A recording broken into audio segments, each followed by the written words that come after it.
On entend toujours parler d'activités pédagogiques en matière de digital learning, mais de quoi s'agit-il précisément?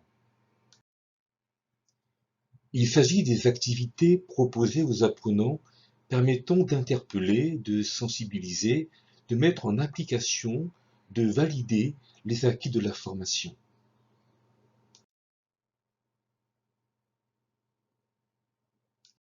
Les activités pédagogiques les plus connues et les plus utilisées sont les quiz et les études de cas. Cependant, les plateformes de formation permettent aujourd'hui de proposer des activités très variées et intéressantes comme la fiche de cours enrichie. Les apprenants peuvent co-construire en ligne une fiche, le document multimédia, un diaporama par exemple, les réponses ouvertes qui sont des contributions apportées par les apprenants sur une question ou sur un problème défini. Les activités peuvent être menées également de manière synchrone.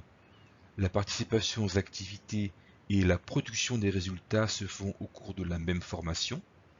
Par exemple, par un quiz dont les résultats sont dépouillés immédiatement pour alimenter le discours du formateur.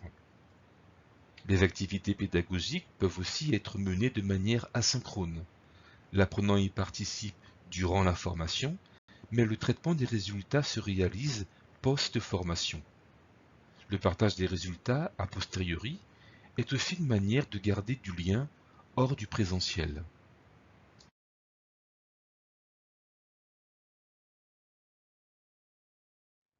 Quels sont les avantages et les limites des différentes activités pédagogiques? Voyons en premier lieu les quiz. Ils sont plutôt attractifs. Le fait de répondre et d'obtenir un score est jugé ludique. Ils sont vraiment efficaces pour sensibiliser à un sujet, interpeller et faire prendre du recul en amont de la formation, mais aussi pour renforcer le message et évaluer les acquis en aval de la formation. Cependant, un quiz mal conçu peut annuler l'impact de cette activité pédagogique. Voyons maintenant les études de cas. Ce sont de très bons exercices contextualisés qui nécessitent une réflexion globale et transverse de la part des apprenants. Ils amènent à l'élaboration de réponses complètes, comme élaborer un plan d'action, analyser une situation, etc. Ceci témoignant du niveau d'acquisition des apprenants. Les études de cas sollicitent donc les compétences d'analyse et de structuration de la pensée. L'étude de cas peut être travaillée en solo ou en groupe, ce qui permet de favoriser le travail collectif. Pour autant, une étude de cas fait souvent l'objet de nombreuses questions. Précision demandée au formateur sur les consignes de travail, échanges réguliers avec l'équipe. Bref, il faut s'assurer que les moyens de communication soient efficients entre pairs et avec le formateur. Maintenant, intéressons-nous aux activités collaboratives comme la fiche enrichie. Le fait de produire de manière collaborative présente deux avantages. L'engagement des participants est plus élevé, leur production est notifiée et fait l'objet de compléments de questions. Ces activités stimulent et contribuent à l'intelligence collective.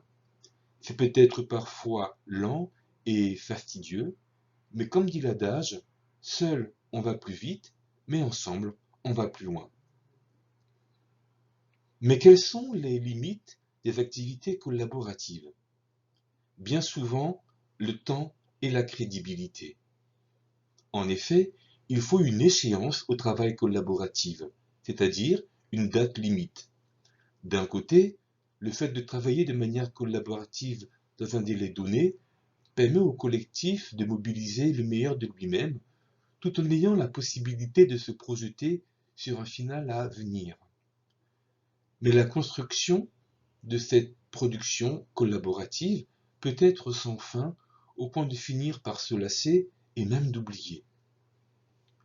Concernant la crédibilité, il convient de définir un arbitre ou un animateur qui pourra apprécier la qualité du travail produit et qui pourra gérer le rythme grâce à des relances et à des questions posées au groupe.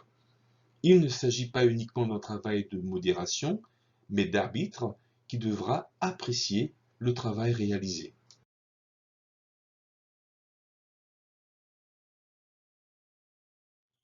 Comment choisir la bonne activité pédagogique?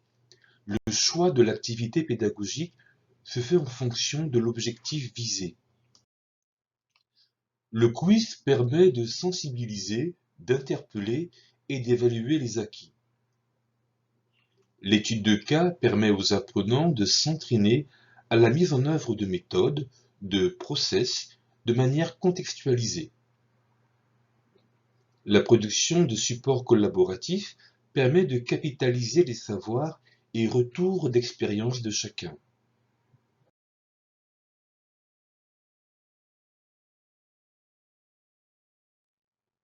En digital learning, il faut vérifier comment sera administrée l'activité pédagogique. Il faut donc se poser les bonnes questions. La plateforme retenue permettra-t-elle de déployer les activités pédagogiques prévues? Comment les apprenants vont-ils avoir accès à l'activité et comment vont-ils saisir leurs réponses? Il est aussi fortement conseillé de réaliser différents tests et essais afin de s'assurer du bon fonctionnement des différents outils digitaux utilisés. Vous l'avez compris, le choix de l'activité est un temps fort de l'activité de préparation d'une séance de formation.